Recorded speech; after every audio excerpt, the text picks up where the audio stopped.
चलिए फिर स्टार्ट करते हैं क्वेश्चन के साथ। कुछ क्वेश्चंस आपको पीडीएफ में, सीट में, बुकलेट में दिए गए हैं, तो पहले आप उनको प्रैक्टिस कीजिएगा एक बार अच्छे तरीके से। उनके आंसर भी आपको प्रोवाइड किए जाएंगे।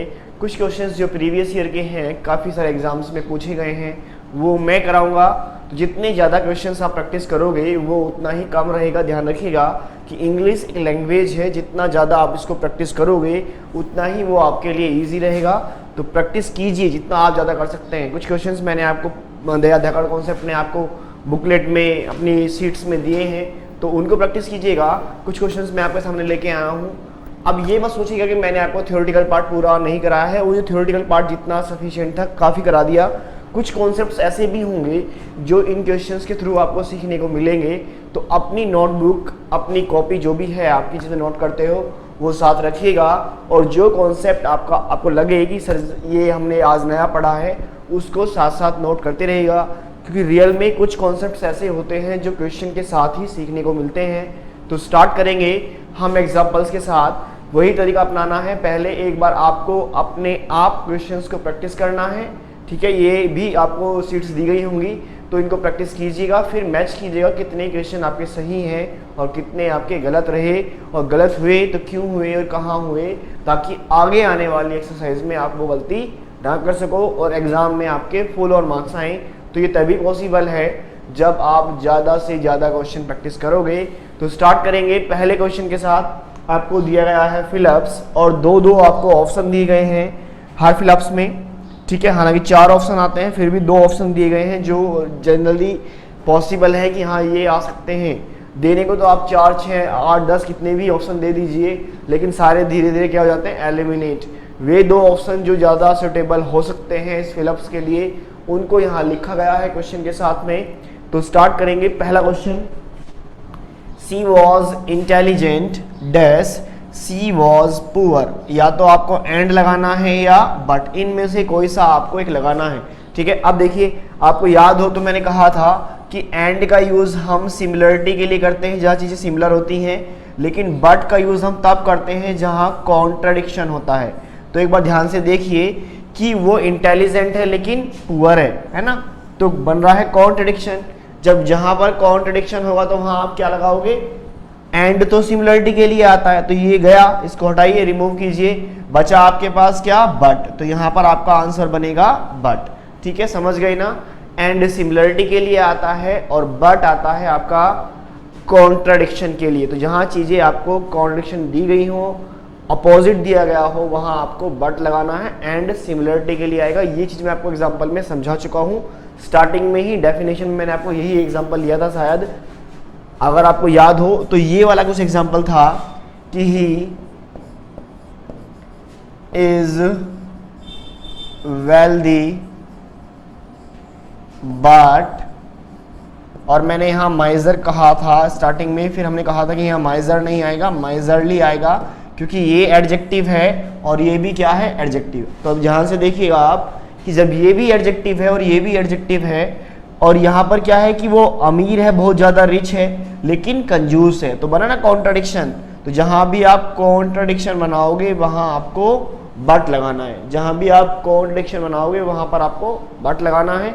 यही एग्जाम्पल मैंने आपको डेफिनेशन में लेकर समझाया था, ठीक है। समझ गए ना, सिमिलरिटी मतलब एंड और कॉन्ट्रडिक्शन मतलब बट। चलिए अगले क्वेश्चन पे आते हैं। Next question, he waited for me dash came back, I came back. उसने मेरा वेट किया कब तक, जब तक मैं वापस नहीं आ गया। तो मैं वापस आया, उसने मेरा वेट करना बंद कर दिया। डायरेक्ट रिजल्ट है, और जहां डायरेक्ट रिजल्ट होता है वहां पर अनटिल का यूज होता है। जहां बनता है कॉन्ट्रडिक्शन वहां अनलेस आता है, इसलिए आपका आंसर जाएगा अनटिल, ठीक है। या फिर आप इसे टाइम से भी रिलेट कर सकते हैं कि जहां पर टाइमिंग की बात होती है वहां पर अनटिल का यूज होता है, वो एक ही बात है। लेकिन अगर आप इसको ऐसे याद रखोगे कि अनटिल मतलब डायरेक्ट रिजल्ट और अनलेस मतलब कॉन्ट्रडिक्शन मीन्स अपोजिट रिजल्ट। तो ये बात अगर आपको याद रही तो आप इसमें कभी भी कंफ्यूज नहीं रहोगे। तो यहाँ डायरेक्ट रिजल्ट है, मैं आ गया, उसने मेरा वेट करना बंद कर दिया, उसने मेरा वेट तब तक किया जब तक मैं नहीं आ गया, तो डायरेक्ट रिजल्ट है, डायरेक्ट चीज़ें दी गई हैं। तो यहाँ पर अनटिल आएगा, जहाँ डायरेक्ट हो और जहाँ अपोजिट हो वहाँ आप लगाते हो अनलेस, इसलिए आपका आंसर जाएगा अनटिल। चलिए आते हैं नेक्स्ट क्वेश्चन नंबर 3 पर। The patient had died dash the doctor came, before लगाना है या आफ्टर। अब देखिए क्वेश्चन अगर मैं हिंदी बनाऊं तो ये ऐसे भी पॉसिबल है कि डॉक्टर के आने के बाद रोगी मरा, ऐसे भी पॉसिबल है, और ये इस तरीके से भी पॉसिबल है कि डॉक्टर के आने से पहले रोगी मर गया था। लेकिन आप कंडीशन ये देखिए कि अगर आप हिंदी बनाओगे तो यहाँ बिफोर भी आ सकता है और आफ्टर भी, लेकिन यहाँ आपको टेंस को प्रेफरेंस देनी है। ध्यान रखना है कि टेंस ये कहता है कि अगर आपने दो एक्टिविटी, ध्यान रखिएगा ये पॉइंट समझने वाला है, ध्यान से समझिएगा और नोट भी कर लीजिएगा, पहले समझिएगा फिर पॉज करके नोट कीजिएगा। क्या कि अगर आपके पास दो एक्टिविटी हैं एक साथ दी गई हैं, ठीक है ना, एक्टिविटीज कर लीजिएगा इसको, एक्टिविटीज है ना, तो अगर आपके पास दो एक्टिविटी हैं जो दोनों की दोनों कहाँ हुई हैं, पास्ट में हुई हैं, दोनों कहाँ हुई है, पास्ट में, तो आपको ये पता है कि वो उनमें एक एक्टिविटी इंडेफिनिट में बनेगी, एक बनेगी परफेक्ट में, एक इंडेफिनिट में और एक परफेक्ट में। कब? जब दोनों अलग अलग टाइम पे हुई हो। अगर ये पास्ट में एक्टिविटी दोनों सेम टाइम पे होती हैं तो यहाँ पर दोनों का टेंस सेम होता है। ये टेंस का कॉन्सेप्ट है कि सेम टाइम में होने वाली एक्टिविटी सेम टेंस में रहती हैं। लेकिन अगर एक एक्टिविटी पहले हुई हो और एक एक्टिविटी बाद में हुई हो तो जो पास्ट में पहले होगी वो बनेगा पास्ट परफेक्ट और जो पास्ट में बाद में होगी वो बनेगा पास्ट इंडेफिनिट। ध्यान रखिएगा, इस चीज को नोट कर लीजिएगा इस टाइमलाइन के थ्रू कि मान लीजिए ये टाइमलाइन है और ये आपका प्रेजेंट है, यहाँ पर क्या है, इसको हम मान लेते हैं प्रेजेंट। तो इसमें आपको एक बात ध्यान रखनी है कि अगर आप ये एक्टिविटी यहाँ पर पास्ट में ले रहे हो, आप एक बार पास्ट में आ रहे हो यहाँ पर, तो ये बनेगा पास्ट इंडेफिनिट। लेकिन अगर आप इसके भी पास्ट में यहाँ पर आए तो पास्ट का पास्ट होता है पास्ट परफेक्ट, पास्ट का पास्ट होता है पास्ट परफेक्ट, यानी कि पास्ट में जो एक्टिविटी पहले वो पास्ट परफेक्ट और पास्ट में जो एक्टिविटी बाद में वो पास्ट इंडेफिनिट। अब वही देखो यहाँ पर हमें अप्लाई करना है, यहाँ पर पास्ट परफेक्ट दिया है हैड प्लस थर्ड फॉर्म और यहाँ पर सेकंड फॉर्म दी है पास्ट इंडेफिनिट। हैड डाइड आपका पास्ट परफेक्ट है और हैड केम जो है केवल केम सेकंड फॉर्म है वो आपका पास्ट इंडेफिनिट है। मीन्स पहले पेशेंट मरा फिर बाद में डॉक्टर आया, कंडीशन ये है। तो अब सेंटेंस जो बनेगा वो आपको ये रखना पड़ेगा कि डॉक्टर के आने से पहले, डॉक्टर के आने के पहले पेशेंट मर गया था। ऐसे नहीं कि डॉक्टर के आने के बाद पेशेंट मरा, क्योंकि पहले मर गया था पेशेंट। हमें कैसे कंफर्म हुआ पहले मर गया था? क्योंकि उसने टेंस बनाया है हैड डाइड। तो आपको मीनिंग पहले वाला लेना है। अब चूंकि मीनिंग पहले वाला लेना है इसलिए यहाँ पर क्या आएगा, बिफोर आएगा, इसलिए यहाँ पर क्या आ जाएगा, बिफोर। तो टेंस आपको बता देगा कि आपने बिफोर लगाना है या आफ्टर। वापस मैं एक बार रिपीट कर देता हूं कि अगर हमारे पास दो या दो से ज्यादा एक्टिविटी सेम टाइम में हुई है, मतलब उन सबका टाइम सेम है, एक ही टाइम पे हुई है, तो उन सबका जो टेंस है वो भी सेम रहेगा। मतलब अगर आपने पास्ट में दो एक्टिविटी सेम टाइम पे की है तो दोनों ही क्या रहेंगी, पास्ट इंडेफिनिट रहेंगी। लेकिन मेरे भाई अगर सेम टाइम पे ना हो, एक एक्टिविटी पहले हो और दूसरी एक्टिविटी बाद में हो, तो जो एक्टिविटी पहले होती है वो पास्ट पास्ट परफेक्ट और जो एक्टिविटी बाद में होती है वो आपका बनेगा पास्ट इंडेफिनिट। उस तरीके से मैंने इस क्वेश्चन का आंसर निकाला और आंसर बना हमारा बिफोर। ध्यान रखिएगा, नोट कर लीजिएगा वीडियो पॉज करके। चलिए अगले क्वेश्चन पे आते हैं। 5 years have passed dash I left the college। देखिए यहाँ पर सिंपल है, बिफोर दिया, सिंस दिया। अगर आप मीनिंग देखोगे तो बिफोर मतलब से पहले और सिंस मतलब तब से अब तक। लेकिन आप यहाँ डायरेक्ट टेंस के हिसाब से देख सकते हो। बिफोर ये कहता है, अभी हमने वापस पहला एग्जांपल लिया था कि मेरे बाद बनेगा पास्ट इंडेफिनिट और मुझसे पहले बनेगा पास्ट परफेक्ट। अभी हमने देखा है ना लास्ट क्वेश्चन जो देखा था, मैं वापस रिपीट दिखा देता हूँ क्वेश्चन आपको। ये क्वेश्चन था, देखो यहाँ बिफोर से पहले पास्ट परफेक्ट और बाद में पास्ट इंडेफिनिट, तो ये कंडीशन रहती है। इसी प्रकार अगर आप सिंस यूज करते हो तो सिंस में कुछ ऐसा रहता है कि सिंस में यहाँ रहेगा पास्ट इंडेफिनिट, एक स्टेटमेंट रहेगी पास्ट इंडेफिनिट और दूसरी रहेगी प्रेजेंट परफेक्ट, दूसरी रहेगी प्रेजेंट परफेक्ट। इस चीज़ को भी आप नोट कर लीजिएगा। ये देखो रियल में कॉन्सेप्ट टेंस के हैं, ये आपको टेंस में पढ़ाए जाएंगे, सिखाए जाएंगे, फिर भी कंजंक्शन का यूज भी है तो इसलिए बता देता हूँ मैं आपको। तो यहाँ पर देखिए, यहाँ पर हैव पास्ट है प्रेजेंट परफेक्ट और यहाँ पर लेफ्ट है पास्ट इंडेफिनिट, मतलब आपको ये वाली कंडीशन फॉलो करनी है तो आपका आंसर बनेगा सिंस, इसलिए आपका आंसर जाएगा सिंस, इसलिए आपको यहाँ से बिफोर को रिमूव करना पड़ेगा और आपका आंसर बन जाएगा सिंस। ठीक है, समझ गए? ये पॉइंट नोट कर लीजिएगा, स्क्रीनशॉट लेके अपनी नोटबुक में नोट कीजिएगा जरूर याद करके। नेक्स्ट क्वेश्चन पे आते हैं। Neither the father dash son was arrested. ये सिंपल सी पेयरिंग है कि नीदर के साथ पेयरिंग किसकी बनती है मेरे भाई? नीदर के साथ आता है नोर, तो यहाँ पर आपको नोर यूज करना है। इसमें आपको मैं एक पॉइंट और बता दूं कि मान लीजिए नीदर है तो आपको याद है कि भाई नीदर है तो क्या लगाना है? नोर लगाना है। लेकिन मान लीजिए नीदर ना होके वो आपको नेवर दे दे या नॉट दे दे ऑलरेडी, तो यहाँ इस कंडीशन में भी आपको नोर की ही पेयरिंग बनानी है। कुछ क्वेश्चंस आपको ऐसे भी देखने को मिलेंगे कि वो नीदर ना दे के नेवर या नॉट दे दे तो उसके साथ भी पेयरिंग नोर की ही बनेगी, आपको और की पेयरिंग वहाँ पर भी नहीं बनानी है। मतलब नीदर नेगेटिव होता है, नेवर भी नेगेटिव है, नॉट तो ऑलरेडी नेगेटिव है ही, तो इस कंडीशन में आप इनके साथ नोर का यूज करोगे। समझ गए? चलिए अगले क्वेश्चन पे आते हैं। Next, both Meena. याद कीजिए कि बोथ की पेयरिंग किससे बनती है? देखो सारे क्वेश्चन पेयरिंग वाले हैं तो इजी क्वेश्चन है, आप समझते रहिएगा, नोट करते रहिएगा। इजी क्वेश्चन है कि बोथ की पेयरिंग किससे बनती है? एंड से बनती है, तो यहाँ पर एज वेल एज नहीं आएगा, यहाँ पर आपका एंड आएगा। समझ गए? देखो मैंने कहा था ना कि कंजंक्शन चैप्टर जो पूरा चैप्टर है वो केवल आपका डायरेक्ट है। आपको चीज़ें अगर याद है, पता है क्या कि भाई नीदर के साथ नोर आएगा, ईदर के साथ और आएगा, नॉट ओनली बट आल्सो आएगा, सिर्फ आपको पेयरिंग, सिर्फ आपको उनकी जोड़े याद करने हैं कि किस पेयरिंग, किस कंजंक्शन के साथ किसका पेयर बनेगा। अगर आपको ये चीज़ें याद हैं तो आपका चैप्टर बहुत इजी है कंजंक्शन।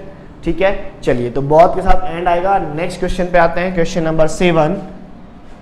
ऑल्दो शी वर्ड्स नहीं है, ये वर्क्स है, ये टाइपिंग मिस्टेक है, इसको सही कर लीजिएगा। This is not words, this is works. ठीक है, टाइपिंग मिस्टेक है, इसको सही कर लीजिएगा। डैश शी फेल्स, तो आल्दो की पेयरिंग किससे बनती है? येट के साथ। आल्दो की पेयरिंग किससे बनेगी? येट के साथ, तो यहां से बट को रिमूव करना पड़ेगा, आपका आंसर जाएगा येट। दो या आल्दो की पेयरिंग येट से बनती है, या आप चाहे तो येट को हटा के केवल कोमा भी लगा सकते हैं। ये बात मैं आपको थ्योरी वाले पार्ट में समझा चुका हूं। चलिए, दो है, आल्दो है तो येट आएगा। Next question, make haste dash you will miss the bus. ठीक है, देखिए यहां क्या है, कंडीशन है कि भाई जल्दी कीजिए, नहीं तो आप क्या है, अपनी जो बस है उसको मिस कर दोगे। ठीक है ना, तो अदरवाइज आएगा, क्या आएगा? अदरवाइज मीन्स नहीं तो। ये आपको थोड़ा सा कंटेक्चुअली आंसर देखना पड़ेगा। यहाँ पर नहीं तो है तो यहाँ बनेगा आपका make haste otherwise you will miss the bus, की जल्दी कीजिए नहीं तो आप जो है अपनी बस को मिस कर दोगे। तो जहाँ पर भी ये वाला मीनिंग लगाना हो आपको अदरवाइज का यूज करना पड़ेगा। वैसे भी और की पेयरिंग किससे बनेगी? ईदर से बनेगी, ध्यान रखिएगा, ईदर के साथ भी और आता है। और एक पेयरिंग और ध्यान रख लीजिएगा, इसको नोट कर लीजिएगा, शायद ये थ्योरेटिकल पार्ट में नहीं हुआ था, कि वेदर की पेयरिंग भी और से ही बनती है। वेदर के साथ भी और ही आता है, नोट कीजिएगा फटाफट स्क्रीनशॉट लेके कि ईदर के साथ तो और आता ही आता है, वेदर के साथ भी और का ही यूज होता है। तो वो कंडीशन तो यहाँ पर है ही नहीं, यहाँ पर आपको मीनिंग देखना है, अदरवाइज का मीनिंग डायरेक्टली आ रहा है। तो यहाँ पर वैसे भी ये एक, ठीक है ना, डायरेक्ट कॉन्टेक्चुअली क्वेश्चन है तो आप इसमें आंसर लगाओगे अदरवाइज। चलिए अगले क्वेश्चन पे आते हैं। नेक्स्ट क्वेश्चन,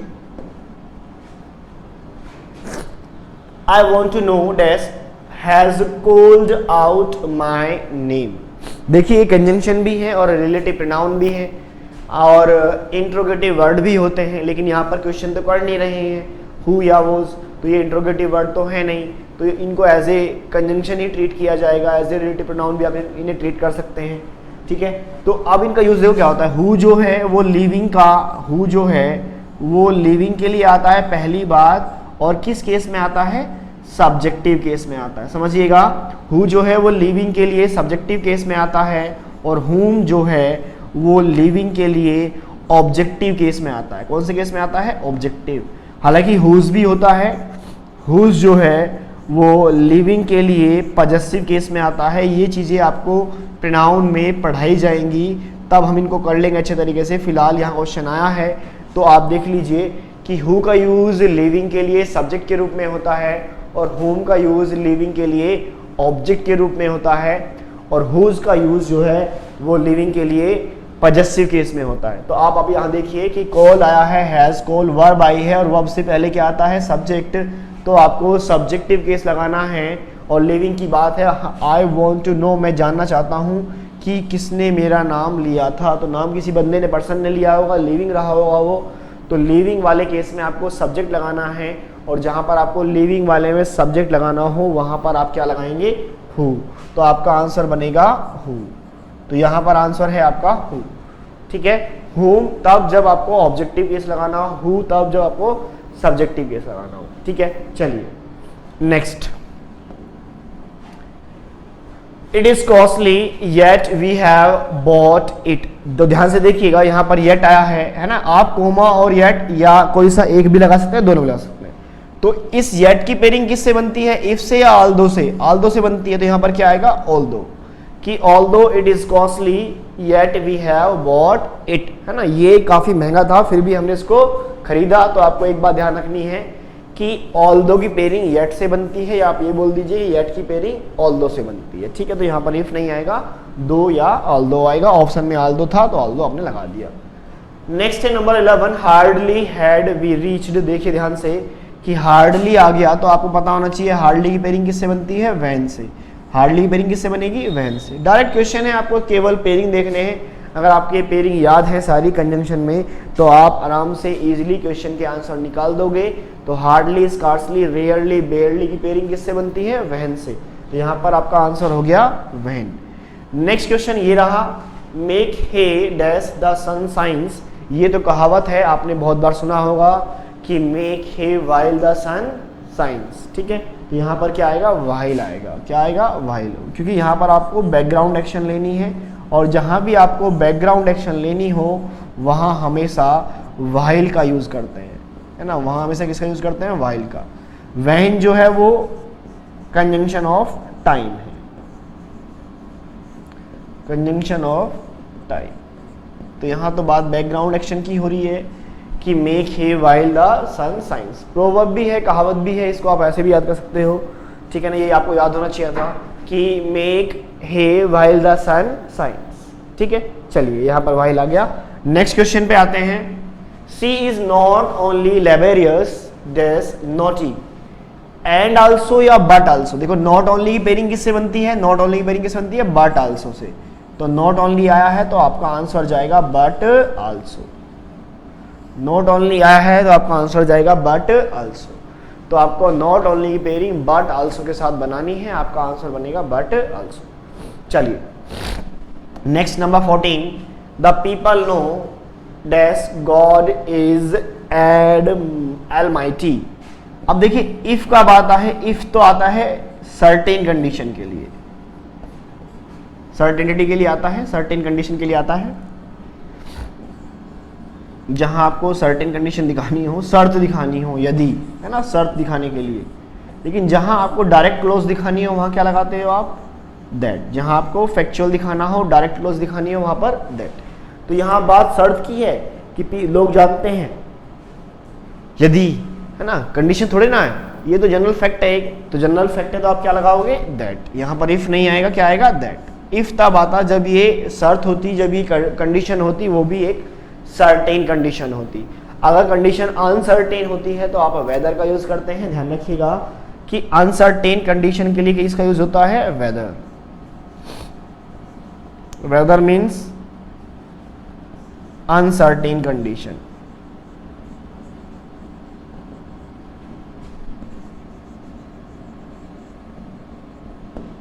ठीक है, सर्टेन कंडीशन मीन्स इफ और अनसर्टेन मीन्स वेदर। समझ गए? चलिए आते हैं नेक्स्ट, देखते हैं। तो यहां पर आपका आंसर बना that. You should not touch the electric wire dash you are careless. देखिए वही दो ऑप्शन है आपके पास, अनलेस और अनटिल। तो देखिए अनलेस का यूज कब होगा, जहां बनेगा कॉन्ट्रडिक्शन, और अनटिल का वहां पर जहां पर आपको डायरेक्ट चीजें दी गई हों, डायरेक्ट रिजल्ट दिए हों, जहां पर कॉन्ट्रडिक्शन ना बन रहा हो। तो आपको सिर्फ ये देखना है क्या यहाँ पर कॉन्ट्रडिक्शन बन रहा है, क्या यहाँ पर चीजें अपोजिट दी गई हैं। तो उसने कहा है कि आपको इलेक्ट्रिक वायर को टच नहीं करना चाहिए जब तक आप केयरलेस ना हो। सोचिए कि कॉन्ट्रडिक्शन है या डायरेक्ट है, कॉन्ट्रडिक्शन है या डायरेक्ट है। अगर डायरेक्ट है तो अनटिल आएगा, और कॉन्ट्रडिक्शन है तो अनलेस आएगा। सोचिए अगर आप केयरलेस हैं तो आप टच नहीं करोगे, अगर आप केयरलेस से टच करोगे फिर तो है ना, लेकिन वो टच करने के मना कर रहा है तो बन गया ना कॉन्ट्रडिक्शन, और जहां बना कॉन्ट्रडिक्शन वहां क्या आएगा, अनलेस। क्योंकि अगर आप केयरफुल होते तो आप टच नहीं करते, लेकिन वो बात कर रहा है केयरलेस होने की, तो बनाया ना उसने कॉन्ट्रडिक्शन, और जहां बना दिया कॉन्ट्रडिक्शन वहां आप लगा दोगे अनलेस। चलिए, no sooner did the student see the teacher dash they started running to their classroom. याद कीजिएगा कि नो सूनर, अदर और रेदर के साथ आपकी पेयरिंग क्या थी, वो देन आएगा। क्या आएगा, देन। तो हार्डली, स्कार्सली, रेयरली, बेयरली है तो वहन आएगा, लेकिन नो सूनर है, अदर है, रेदर है, तो आपको लगाना होता है THAN देन। तो आपका आंसर बनेगा देन THAN। चलिए क्वेश्चन नंबर 17 पे आते हैं। The thief ran away dash he should be caught। देखिए अनलेस है और लेस्ट है। लेस्ट का यूज देखिए कब करते हैं, लेस्ट का यूज होता है इट मे नॉट की सेंस में कि कहीं ऐसा ना हो जाए, इट मे नॉट। लेस्ट के बारे में एक बात और आपको ध्यान रखनी है कि लेस्ट के साथ कभी भी नॉट का यूज नहीं होता। हालांकि अनटिल और अनलेस के साथ वाली क्लोज में भी अनलेस हो या अनटिल हो तो इसके साथ वाली क्लोज में भी नॉट का यूज नहीं होता है, इसके साथ वाली क्लोज में भी नॉट का यूज नहीं होता है। यहां पर भी नॉट का यूज नहीं होता है, लेकिन मीनिंग थोड़ा सा अलग है। यहां बनता है कॉन्ट्रडिक्शन और यहां मीनिंग होता है इट मे नॉट, कहीं ऐसा ना हो, कहीं ऐसा ना हो। इस मीनिंग में, इस सेंस में हम इसको यूज करते हैं। तो आपको देखना पड़ेगा कंटेक्स्ट जो है आपका सेंटेंस का, वो क्या बोल रहा है आपको। उसने कहा कि चोर भाग गया, कहीं ऐसा ना हो कि वो पकड़ा जाए इसलिए वो भाग गया, है ना। तो मीनिंग वही आ रहा है इट मे नॉट वाला, तो आपको लगाना है यहां पर लेस्ट। ठीक है, लेस्ट के साथ एक बात और ध्यान रखनी है, मीनिंग में तो वो मे कंसिस्ट करता है, लेकिन लेस्ट की पेयरिंग किससे बनती है, शुड से बनती है। किससे बनती है, शुड प्लस वर्ब की फर्स्ट फॉर्म। ये बात नोट कर लीजिएगा, इंपॉर्टेंट है। बहुत बार क्वेश्चन यहां से एरर में आया हुआ है कि वो लेस्ट देगा और आपको साथ वाली क्लोज में लेस्ट के मे दे देगा। तो आपको एक बात ध्यान रखनी है कि अगर लेस्ट है तो मेरे भाई मे या अदर कोई भी मोडाल्स नहीं आएगी। लेस्ट के साथ केवल और केवल शुड प्लस फर्स्ट फॉर्म का यूज होगा, जो कि यहां पर दिया भी गया है। शुड प्लस फर्स्ट फॉर्म को पैसिव बनाने के लिए बी प्लस थर्ड फॉर्म कर दिया। बात वही है कि ये पैसिव भी बनाना जरूरी था, क्योंकि डूअर यहाँ पर कोई और है, और जहां पर डूअर एक्टिविटी कोई और होता है वो पैसिव बनता है। तो जब भी हम वर्ब शुड यानी मोडाल्स के साथ, आप ऐसे समझिएगा कि मोडाल्स शुड है, इसके साथ वर्ब की फर्स्ट फॉर्म है, इसे आप पैसिव में चेंज करोगे तो वो मोडाल्स यानी शुड ऐसे ही रहेगी, और बी के साथ आपको थर्ड फॉर्म लगाना होता है। तो ये पैसिव है और ये एक्टिव है, बस इतना ध्यान रखिएगा। तो यहाँ पर पैसिव रखना था, इसलिए बी प्लस थर्ड फॉर्म आया है, लेकिन आया तो शुड के साथ ही है ना। तो शुड की पेयरिंग किससे बनेगी, लेस्ट से। तो आप चाहे आंसर ऐसे देख लीजिए पेयरिंग से, ठीक है, या फिर आप इसे कॉन्टेक्चुअली जाकर इस मीनिंग में भी आपको शुड ही यूज करना होता है, उस हिसाब से देख लीजिएगा। ठीक है, जल्दी फटाफट स्क्रीनशॉट ले लीजिएगा इसका, वीडियो पॉज करके नोट कर लीजिएगा। अच्छा कॉन्सेप्ट था कि लेस्ट के साथ शुड आएगा और वर्ब की फर्स्ट फॉर्म आएगी, यानी मोडाल्स प्लस फर्स्ट फॉर्म। और जब आप किसी भी मोडाल्स प्लस फर्स्ट फॉर्म को पैसिव में यूज करते हो तो वो आपका modals plus be plus third form की फॉर्म में यूज होता है। तो ये आपका पैसिव था, इसलिए बी कोट यहाँ पर यूज हुआ है। चलिए अगले क्वेश्चन पे आते हैं। नेक्स्ट यू कम आई शैल गो। अब देखिए अगर मैं यहां पर दो लगाऊं, यद्यपि वाली कंडीशन बनेगी, वो मीनिंग तो बन नहीं रहा, ठीक है ना। तो यहां पर क्या है कि इफ यू कम, अगर आप आओगे तो मैं चला जाऊंगा। कंडीशन है, शर्त है तो क्या लगाओगे यहां पर, इफ, है ना। शर्त है, क्या लगाओगे आप, इफ, कि इफ यू कम आई शैल गो। शर्त रखी गई है, कंडीशन रखी गई है सर्टेन, कि अगर आप आओगे तो मैं चला जाऊंगा। तो जहां पर भी सर्टेन कंडीशन हो वहां आपको इफ लगाना होता है, इसलिए आपका आंसर गया इफ।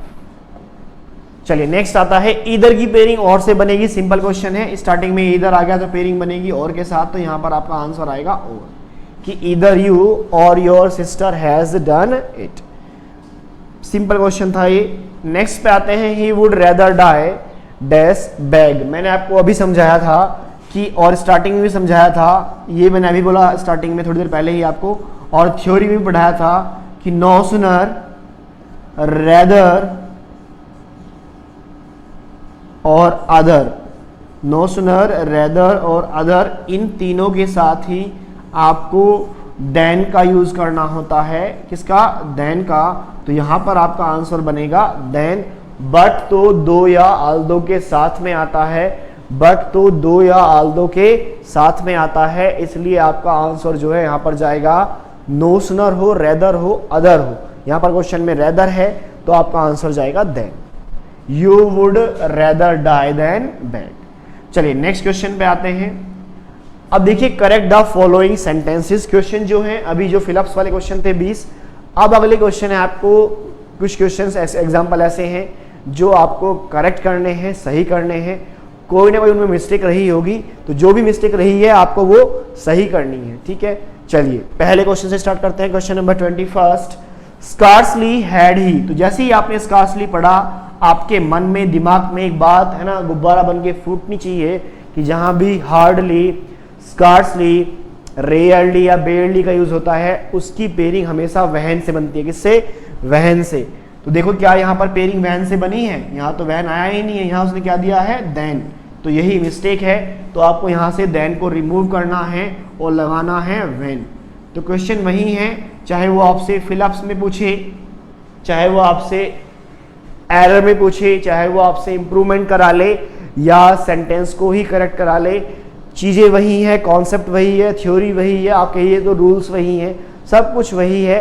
बस एक बार आपको सीखना है, उसके बाद ज़्यादा से ज़्यादा क्वेश्चन जो है आपको प्रैक्टिस करने हैं। तो सिंपल क्वेश्चन था, हार्डली, स्कार्सली, रेयरली, बेयरली। यहाँ पर स्कार्सली दिया गया है कि इसकी पेयरिंग वहन से बनेगी, तो यहाँ से आपको देन हटा के वहन लगाना होगा, ठीक है। सिंपल था। चलिए नेक्स्ट क्वेश्चन पे आते हैं।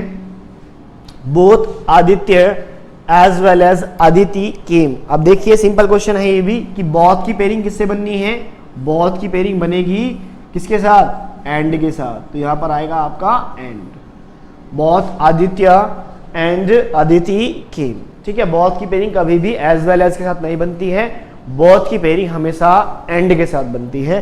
तो यहां से आपको एज वेल एज रिमूव करके एंड लगाना होगा। चलिए क्वेश्चन नंबर 23 पे आते हैं।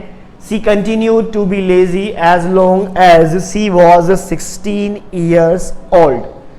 She continued to be lazy as long as she was 16 years old. अच्छा क्वेश्चन है, सोचिए यहाँ पर जो कंजंक्शन है वो आपकी as long as है, as long as। तो देखिए कि as long as का यूज कब होता है, अगर वो कंडीशन जो एज लॉन्ग एज में होनी चाहिए वो यहाँ पर फुलफिल हो पा रही है तो सेंटेंस में करेक्शन नहीं होगा, अदरवाइज आपको सेंटेंस में करेक्शन करना पड़ेगा।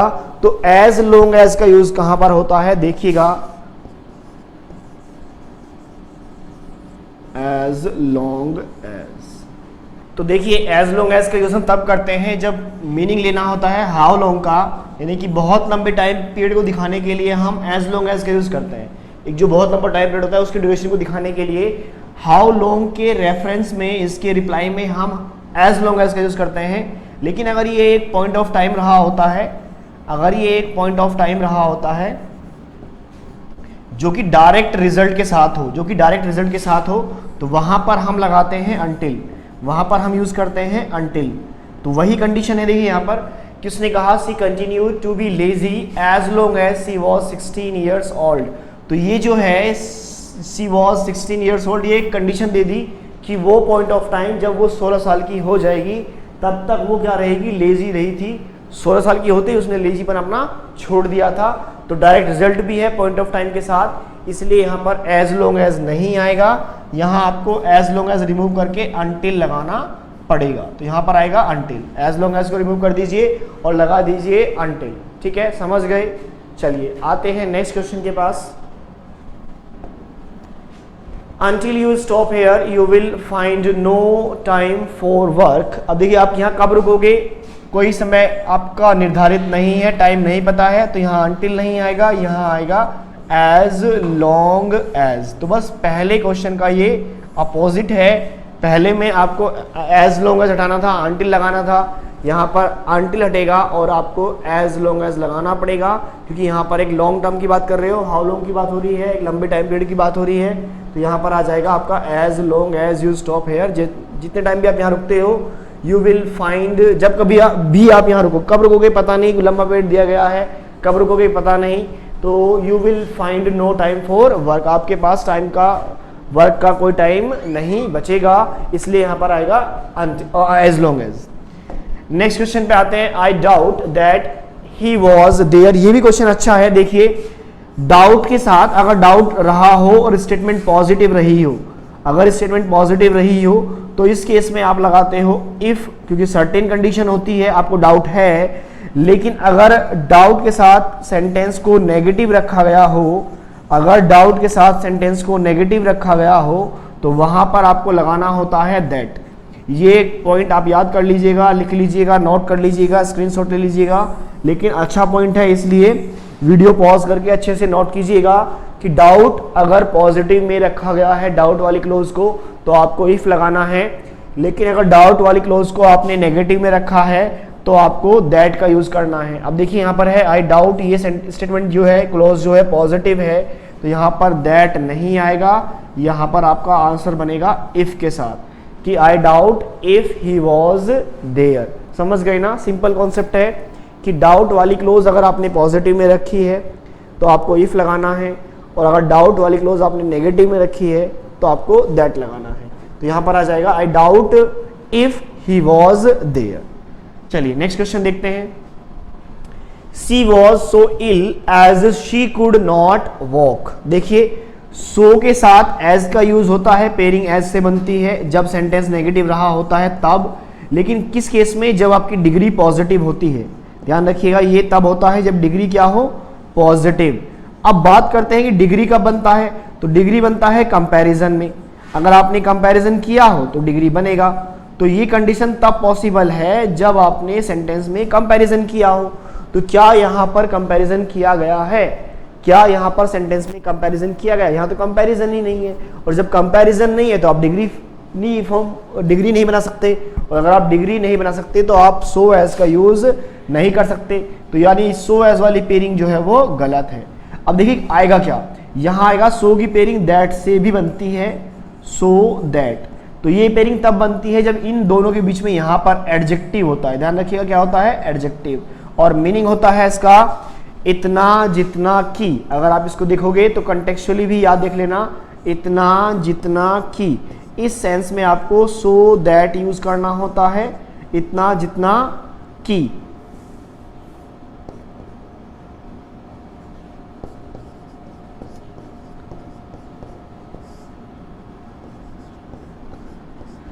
है ना। अब देखिए सो दैट, हालांकि एक और भी सो दैट का यूज होता है जो एक साथ सो दैट लिखा होता है, ये भी सो दैट है। ध्यान रखिएगा यहां पर एडजेक्टिव है बीच में, ठीक है ना, इस कंडीशन में, लेकिन यहां पर सो दैट साथ में लिखा गया है। ये पर्पस दिखाने के लिए यूज होता है, इसका यूज करते हैं हम पर्पस दिखाने के लिए, और मीनिंग बनता है ताकि का, मीनिंग बनता है ताकि, ठीक है ना। मीनिंग किसका जाएगा, ताकि। तो यहां पर देखिए कौन सी कंडीशन फुलफिल होगी कि she was so ill as, comparison तो हो नहीं रहा, डिग्री तो बनेगी नहीं, ठीक है। तो यहां पर अब देखना है आपको कि she was so ill that, adjective लगाया हुआ है उसने, तो सो की पेयरिंग दैट से बनेगी, एज नहीं आएगा। तो यहां पर आपको लगाना है दैट, कि she was so ill that she could not walk. समझ गए। देखते हैं फिर नेक्स्ट क्वेश्चन अपना, question number 27। Although he came but I did not see him. देखिए यदि भी वो आया था लेकिन मैं उसको नहीं देख पाया। तो यहां आप देखिए कि ऑल्दो की पेयरिंग किससे बनती है, ऑल्दो है तो पेयरिंग किससे बनेगी, या तो आप केवल कॉमा लगा दीजिए तब भी काम चल जाएगा। तो यहां से बट को आपको रिमूव करना ही पड़ेगा, या फिर दो या ऑल्दो है तो आप येट लगा दीजिए तो भी सही है। तो या तो इतना ही छोड़ दीजिए कि although he came comma I didn't see him, या फिर लगा दीजिए कि although he came yet I didn't see him. यहां पर आप येट भी लगा सकते हो, लेकिन आप चाहो तो देखो इस कंडीशन को सही से अगर हम देखा जाए तो कंटेक्चुअली सेंटेंस जो है ये ग्रामेटिकल तो सही हो जाएगा, लेकिन कंटेक्चुअली सेंटेंस जो है वो ये इस तरीके से ही होगा कि he came but I didn't see him, है ना। इसको आपको ऐसे ही रखना पड़ेगा क्योंकि यहां पर सेंटेंस ग्रामेटिकल भी सही है और कंटेक्चुअली भी सही है। यहां पर ग्रामेटिकल तो सही हो गया कि ऑल्दो की पेयरिंग येट से बन गई, लेकिन मीनिंग नहीं बन रहा। फिर कंटेक्चुअली सेंटेंस गलत हो रहा है कि भाई ऑल्दो ही केम, यद्यपि वो आया था, है ना, फिर भी मैंने उसको नहीं देखा। तो ऐसे कैसे पॉसिबल है कि वो यद्यपि वो आया था फिर भी मैंने उसको नहीं देखा। तो कंटेक्स्ट भी थोड़ा देखना पड़ेगा। हालांकि ये आप सही लगा सकते हो अगर ऑप्शन में है, लेकिन प्रेफरेंस आपको इसी कंडीशन को देनी पड़ेगी। सही अच्छे तरीके से ये ऐसे ही होगा कि he came but I didn't see him, यानी कि आप इस चीज को ऐसे समझिएगा, एक कॉन्सेप्ट है छोटा सा वो समझिएगा, बहुत इंपॉर्टेंट है ये बात, ध्यान से देख लीजिएगा कि अगर आपको दो क्लोज आपस में जोड़नी है, अगर आपको दो क्लोज आपस में जोड़नी है तो कंजंक्शन कितनी आएगी, एक। अगर आपको तीन क्लोज जोड़नी है तो कंजंक्शन दो आएंगी। अगर आपको चार क्लोज जोड़नी है क्लॉजेज तो कंजंक्शन आपकी तीन आएगी। मतलब n क्लोजेज के लिए आपकी कंजंक्शन n-1 होती है, n क्लोज के लिए आपकी कंजंक्शन n-1 होती है। ये फॉर्मूला आपको ध्यान रखना है कि n क्लोजेज अगर आपके पास हैं तो कंजंक्शन उन क्लॉजेज की संख्या से हमेशा एक कम होती है। तो देखिए यहां पर वही है कि यहां पर अगर मैं बट को कंजंक्शन मान लूं और ऑल्दो को भी कंजंक्शन मान लूं तो दो कंजंक्शन दो क्लोज के लिए पॉसिबल नहीं है अगर मैं कंटेक्चुअली जाऊं तो। हालांकि देखो मैं पेयरिंग कंजंक्शन, तो पेयरिंग कंजंक्शन में ऑल्दो के साथ येट ही आता है, उस कंडीशन में वो सही बन जाएगा। लेकिन वहां पर वो कंटेक्चुअली थोड़ा सा मिस्टेक कर रहा है क्वेश्चन, इसलिए यहां से आपको ऑल्दो को ही हटाना पड़ेगा और सेंटेंस लिखना पड़ेगा कि he came but I didn't see him. समझ गए ना। चलिए नेक्स्ट क्वेश्चन पे आते हैं। He worked hard because he will succeed. सोचिए कि ही वर्कड हार्ड, उसने मेहनत की थी, बिकॉज क्योंकि ही विल सक्सीड, है ना। यहां देखो टेंस ही गलत हो जाएगा आपका, क्यों, क्योंकि कंटेक्स्ट बिल्कुल गलत हो रहा है, पास्ट और फ्यूचर कभी साथ में यूज नहीं हो सकते। अब ये बिकॉज हम कहाँ यूज करते हैं, जहां रीजन दिखाना होता है। तो ये रीजन है कि भाई ही विल सक्सीड, सोचिए सोचिए, ये पर्पज है ना, कि उसने मेहनत की थी। क्यों मेहनत की थी, ताकि वो सक्सीड हो जाए, है ना, वो सफलता प्राप्त करना चाहता था, इसलिए उसने मेहनत की, इसलिए उसने वर्क हार्ड किया। तो यहाँ पर आपको पर्पस दिखाना है, और जहां हमें पर्पस दिखाना है वहां पर बिकॉज कंजंक्शन का यूज नहीं होता। बताया मैंने आपको अभी थोड़ी देर पहले ही, वहां पर हमेशा सो दैट का यूज होता है। लिख लीजिएगा कंजंक्शन ऑफ पर्पस आपका जो है वो सो दैट होता है। तो यहां पर आपका आंसर बनेगा so that.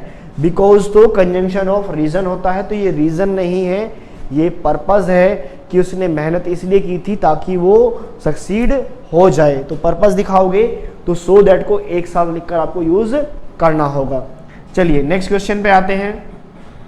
He lay down as if dead, बिल्कुल सही क्वेश्चन है, अच्छा क्वेश्चन है। ही ले डाउन एज इफ आपका कंजंक्शन है। अब देखिए एक बार आप कि मैंने समझाया था आपको डेफिनेशन में कि कंजंक्शन हमेशा सेम रैंक को जोड़ता है, कंजंक्शन हमेशा सेम रैंक को जोड़ता है। मतलब अगर कंजंक्शन के पहले एडजेक्टिव है तो कंजंक्शन के बाद में भी क्या होगा, एडजेक्टिव होगा। अगर कंजंक्शन के पहले आपने कोई प्रेपोजिशन यूज की है तो कंजंक्शन के बाद में भी प्रेपोजिशन ही यूज होगी।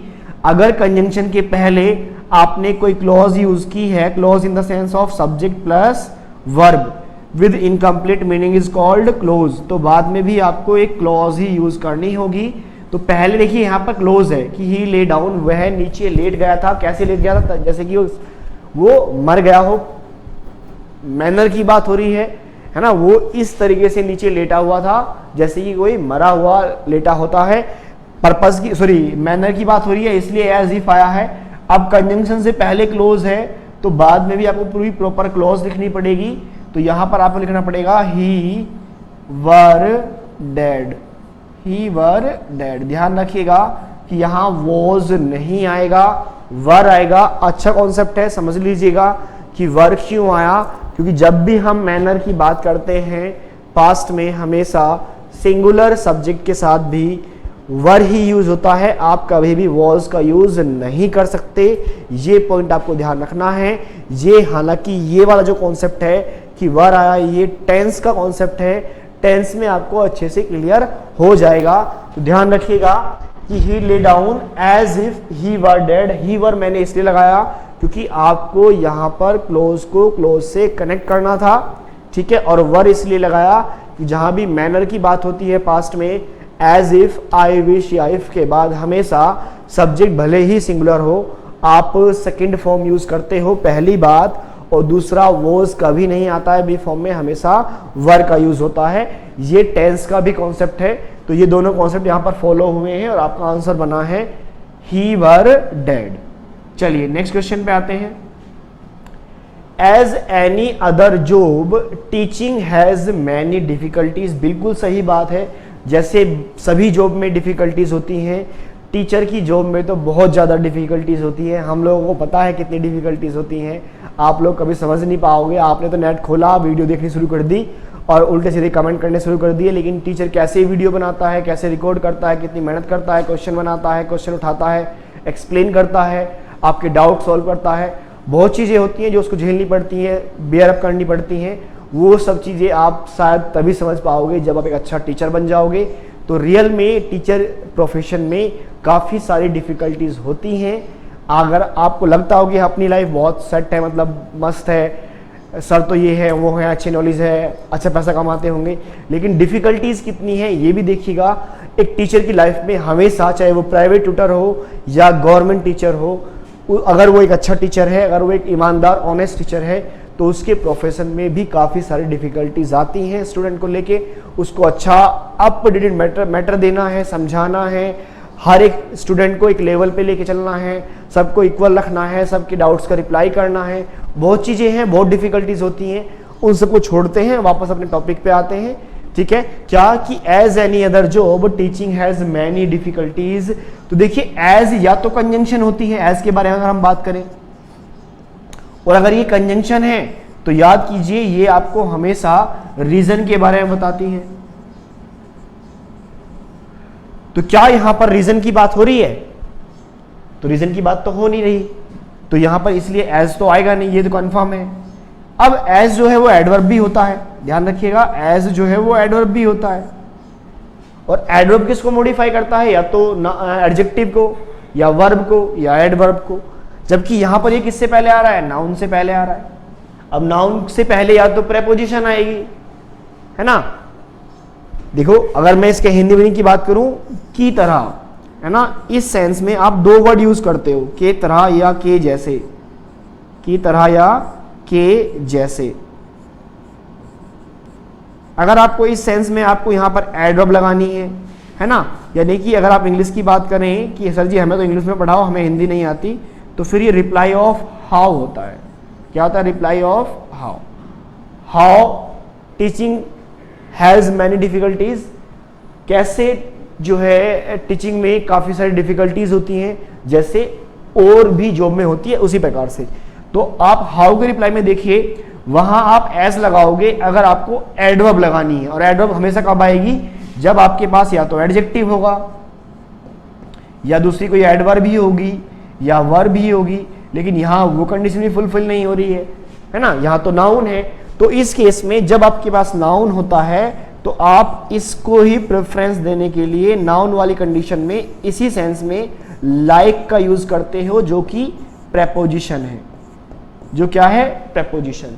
तो यहां पर एज का यूज नहीं होगा, यहां पर आपको लाइक यूज करना पड़ेगा। लाइक वर्ब भी होती है और लाइक आपका प्रेपोजिशन भी होता है। I like you, you like me, ये जो है वर्ब है, लेकिन लाइक दिस लाइक दैट, यहां पर लाइक क्या है आपका प्रेपोजिशन है। तो यहां चूंकि नाउन वाला पार्ट था, आपके पास नाउन क्लोज थी, तो इसलिए आपको इस सेंस में हाउ के रिप्लाई में लाइक का यूज करना पड़ेगा। आप एज का यूज नहीं कर सकते, ना ही कंजंक्शन है वो और ना ही वो एडवर्ब है, इसलिए आपका आंसर यहां पर आपको एज को रिमूव करके लाइक को लिखना है। अच्छा क्वेश्चन था, नोट कर लीजिएगा।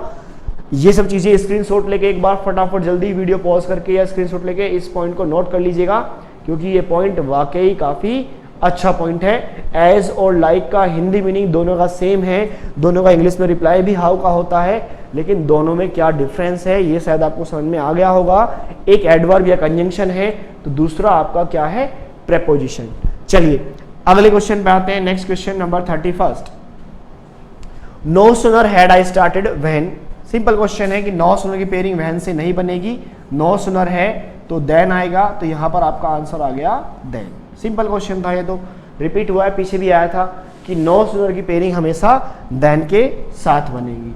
नेक्स्ट क्वेश्चन है not only he tried to pass but also to secure position in the classroom. याद कीजिए स्टार्टिंग में जब मैंने आपको 5 पेयरिंग लिखवाई थी तो उसमें ये लिखवाया था कि नॉट ओनली की पेयरिंग किससे बनेगी, बट आल्सो से। ये पॉइंट मैंने लिखवा दिया था आपको, लेकिन इसके बारे में हालांकि 4-5 और भी लिखवाए थे, लाइक इधर है तो और आएगा, नीदर है तो नोर आएगा, है ना, बोथ है तो एंड आएगा, बिटवीन है तो एंड आएगा, फ्रॉम है तो टू आएगा। और मैंने आपको इनके बारे में एक पॉइंट और समझाया था, क्या कि यहाँ पर आपको इनकी पेयरिंग के साथ साथ इनकी पोजीशन का भी ख्याल करना होता है। मीन्स जिस पार्ट्स ऑफ स्पीच से पहले नॉट ओनली आएगा, उसी पार्ट्स ऑफ स्पीच से पहले आपको बट आल्सो लगाना होता है। यानी कि मान लीजिए नॉट ओनली सब्जेक्ट से पहले आया है तो बट आल्सो भी आपका सब्जेक्ट से पहले ही आएगा। इसी प्रकार मान लीजिए नॉट ओनली आपकी वर्ब से पहले आया, इन्फिनिटिव से पहले आया, जिरंड से पहले आया, तो बट आल्सो भी वर्ब, इन्फिनिटिव या जिरंड से पहले ही आएगा। तो यहाँ पर पेयरिंग तो सही है कि नॉट ओनली है बट आल्सो आगे, लेकिन ये पोजीशन जो है वो गलत है, क्योंकि यहाँ पर नॉट ओनली किससे पहले आया है, देखो सब्जेक्ट से पहले, और बट आल्सो किससे पहले आया है, इन्फिनिटिव से पहले। 2 प्लस फर्स्ट फॉर्म क्या होता है, इन्फिनिटिव। तो यानी कि या तो आप दोनों इन्फिनिटिव से पहले लगाइए दोनों वर्ड को, या दोनों को, 2 सब्जेक्ट है अगर आपके पास तो दोनों को सब्जेक्ट से पहले प्लेस कर दीजिए। तो आपको देखना पड़ेगा कि आपके पास सेंटेंस में, स्टेटमेंट में 2 सब्जेक्ट हैं या 2 इन्फिनिटिव हैं। अब सब्जेक्ट तो यहां पर एक ही है ना, इन्फिनिटिव 2 हैं, टू सिक्योर और टू पास। तो इसलिए आपको यहां से नॉट ओनली उठाना पड़ेगा, रिमूव करना पड़ेगा और इसको लिखना पड़ेगा यहां पर कि ही ट्राइड। क्वेश्चन जो है आपका कुछ ऐसे बन जाएगा, लिख लीजिएगा ही ट्राइड, यहां ऐसे आएगा नॉट ओनली टू पास, और बाकी सारा आपका same, but also to secure position in the classroom. समझ गए ना आप कि यहां पर आपको पेयरिंग के साथ साथ इनकी पोजीशन भी सेम करनी होती है। इसलिए आंसर जो बनेगा वो बनेगा कि he tried not only to pass but also to secure position in the class. चलिए नेक्स्ट क्वेश्चन पे आते हैं, क्वेश्चन नंबर 33। इधर you shall have to stay here और to go home. Same question है, यहाँ पर इधर की पेयरिंग और से बनेगी, तो पेयरिंग तो सही है, लेकिन यहाँ पर भी फंडा जो है, लॉजिक जो है वो कौन सा लगेगा, पोजीशन वाला। क्यों? क्योंकि यहाँ पर इधर किससे पहले आया है, सब्जेक्ट से पहले, और जो है वो यहाँ पर भी सेम, टू गो यानी कि इन्फिनिटिव से पहले आया है। तो अब आपके पास यहाँ 2 इन्फिनिटिव हैं, 2 सब्जेक्ट नहीं है, तो यानी कि यहाँ पर आपके दोनों जो वर्ड हैं, इधर भी और भी, दोनों आपके इन्फिनिटिव से पहले ही आएंगे। इसलिए यहाँ से इधर को उठाओ और टू स्टे से पहले रख दो। मतलब आपका आंसर जो बनेगा वो कुछ ऐसे बनेगा कि you shall have to stay here और टू गो होम।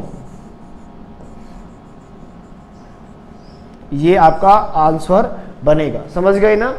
पेयरिंग के साथ साथ स्टार्टिंग में जो 5 पेयरिंग लिखवाई थी, बताया था कि इनमें पेयरिंग के साथ साथ आपको पोजीशन भी सही रखनी पड़ती है, सेम करनी पड़ती है।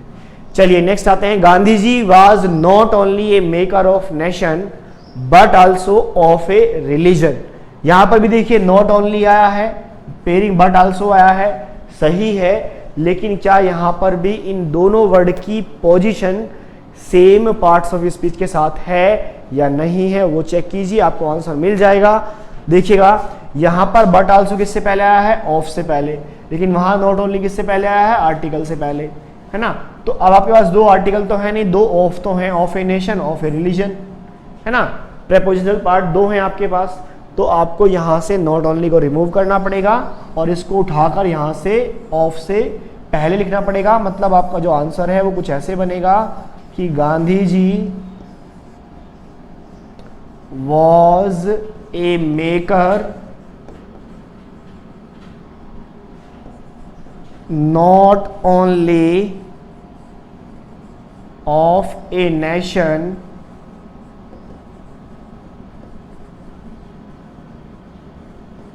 but also of a religion। इस तरीके से आपका आंसर ये बनेगा। ठीक है, आपको यहां पोजीशन के साथ साथ पेयरिंग और पेयरिंग के साथ साथ पोजीशन दोनों चीजों को ध्यान रखना होता है, तो मैंने सिर्फ पोजीशन सेम की है और आपका आंसर आ गया। नेक्स्ट क्वेश्चन पे आते हैं। Walking is good both for health and recreation. देखो यहां पर भी सेम ही है कि बोथ की पेयरिंग किससे बनेगी? एंड से।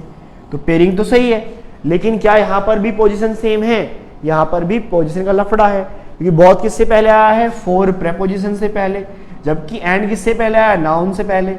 तो दोनों नाउन से पहले आएंगे तो सेंटेंस आपको थोड़ा चेंज करना पड़ेगा, और चेंज करके आपका आंसर बनेगा walking is good for both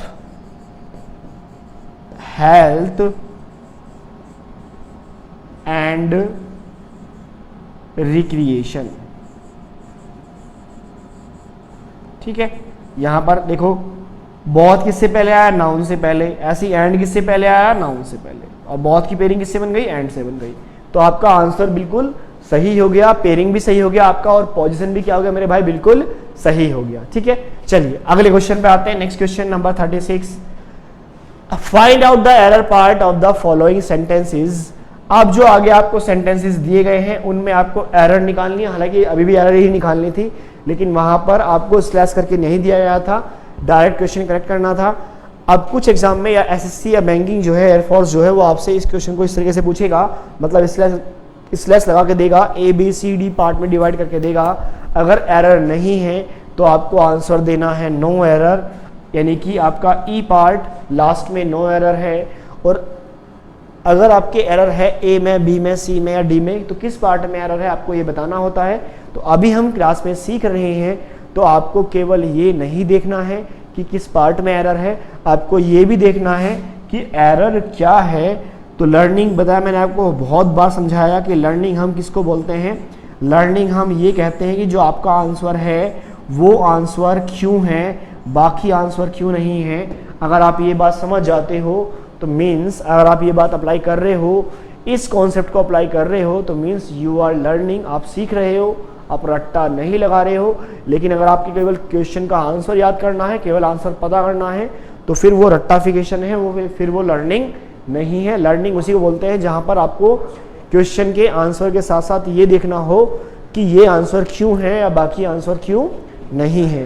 तो एरर किस पार्ट में है, ये इसके साथ साथ हम ये भी देखेंगे एरर क्या है और उस एरर को हम किस तरीके से सॉल्व या सही कर सकते हैं, कैसे हम सेंटेंस को करेक्ट कर सकते हैं। चलिए पहले क्वेश्चन शुरू करते हैं। He encouraged me so I might not lose heart. He encouraged me so I might not lose heart. देखिए आंसर क्या है कि he encouraged me so I might not. अब देखिए सो का यूज कब करते हैं? सो का यूज तब होता है जहां आपको रिजल्ट दिखाना हो, वहां पर सो का यूज होता है।